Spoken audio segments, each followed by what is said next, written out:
Nag-imasin mga kabuklogs para tayo nasa Jollibee, McDo, KFC ngayon. Napakarami nating pagkain. Yan po, puro calories to mga kabuklogs. Meron tayong macaroni, pasta.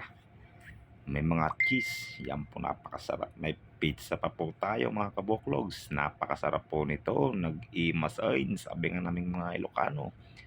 Yan po ang ating mga babanatan ngayon.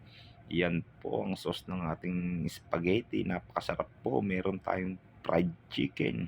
Kain po tayo mga kabuklogs. Napakamasaya po ng ating linggong gabi ngayon. Yan po ang dinner namin ng ating pasta mga kabuklogs. Napakasarap po. Meron pa tayong lumpiang toge mga kabuklogs. Napakasarap.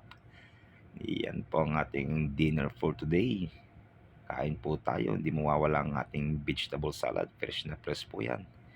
At syempre, meron po tayong mga prutas na fresh din. Kain po tayo.